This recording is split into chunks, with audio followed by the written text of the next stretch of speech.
Ngayon po, January 13, 2015 ay official na pagtatapos ng ating Class 01-14 ng Fishery Law Enforcement Training. Dahil inayahan po ng Director si Secretary Prociso Alcala na maging guest of honor and speaker, at ang mga directors, regional directors ng ating mga estudyante, mga candidates, ngayon ay mga graduates na, nagkaroon po kami ng arrival honor na tinatawag or pass and review para sa ating mga guest. Kaya kaninang umaga, ginanap po yung pass and review. And then after that, nagkaroon ng graduation ceremony sa loob ng hall ng ating center. At doon po ay binibigay natin yung official na pagtatapos sa pamagitan ng pagbibigay ng mga certificates of training and awards to deserving graduates on academics, doon sa tactical, doon sa physical fitness and others.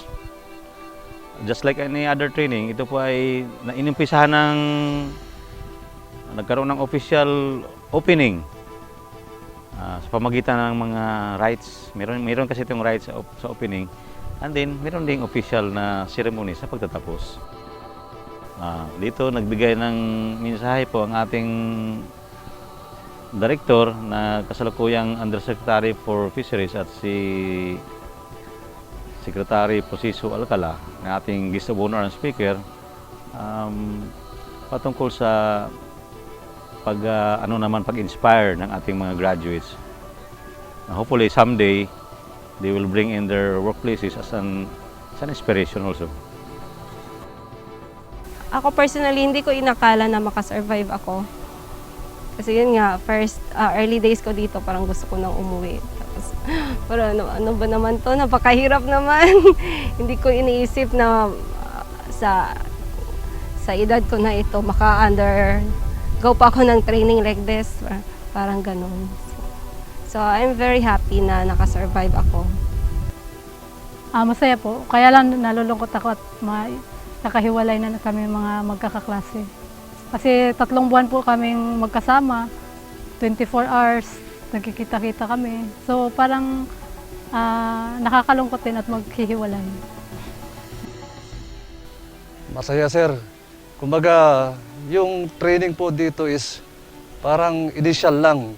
Yung challenge po dito is kapag babalik ka na sa areas mo, and then i-implement talaga yung batas na nakapaloob sa RA 8550. So, masaya kasi I would be part of the enforcers para ma-protect at ma-conserve ang ating mga fisheries resources.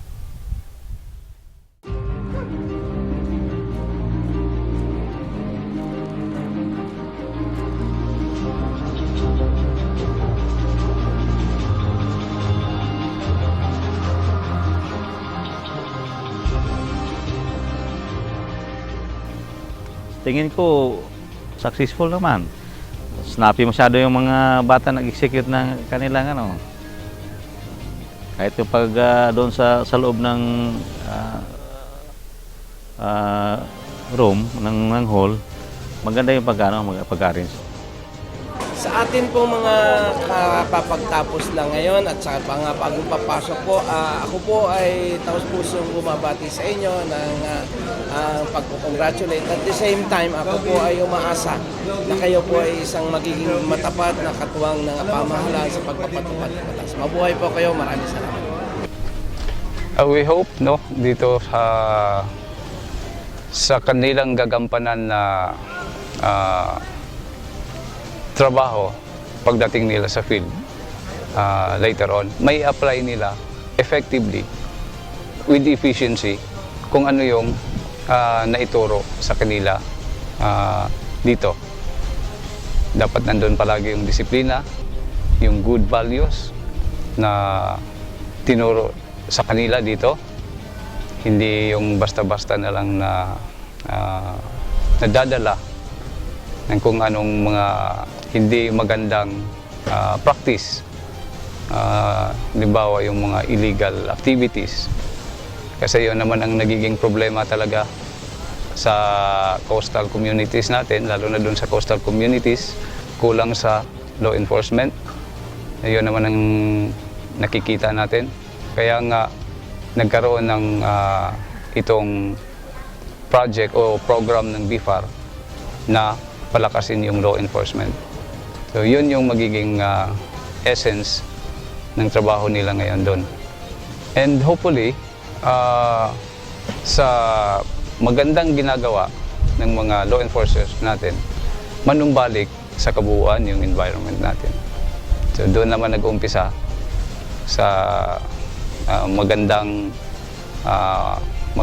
pag-deliver ng trabaho nila para mapagaan naman yung kabuhayan, mag-improve naman yung kabuhayan ng ating mga kapatid doon sa coastal communities.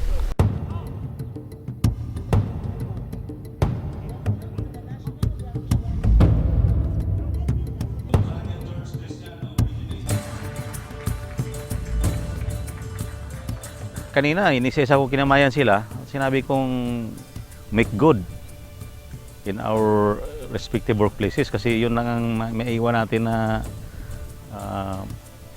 parang legacy sa ating mga fishing communities na umayos tayo as law enforcer. Hindi tayo mamirisyo sa ating mga mangingisda. Diba? So yun ang tagubilin namin sa kanila. They will make the difference in their respective assignments. Congratulations sa ating mga bagong graduates. Na hopefully madagdagan pa tayo. Madagdagan pa ng marami yung ating mga fishery law enforcers para hindi tayo masyadong mahirapan mag-mobilize. We're looking forward. This is a big, sa totoo lang, ang laking risk because this is the first. But we're taking a leap of faith in them. Though they have to prove that we are right. Diba? I will not prove that I'm right or that we are right in coming up with this program. It is their duty to prove that this is the right decision. Silang may mandate, silang may burden. Kayang-kaya po. Pero I hope magko-continue po itong training na ganito kasi po 62 lang kami sa buong Pilipinas. So ilang regions po tayo. Kulang pa po yung So sana may madadagdag pa sa amin para at least pag nagpapatrolya na kami, marami nang makikita yung mga illegalista, matakot na sa amin.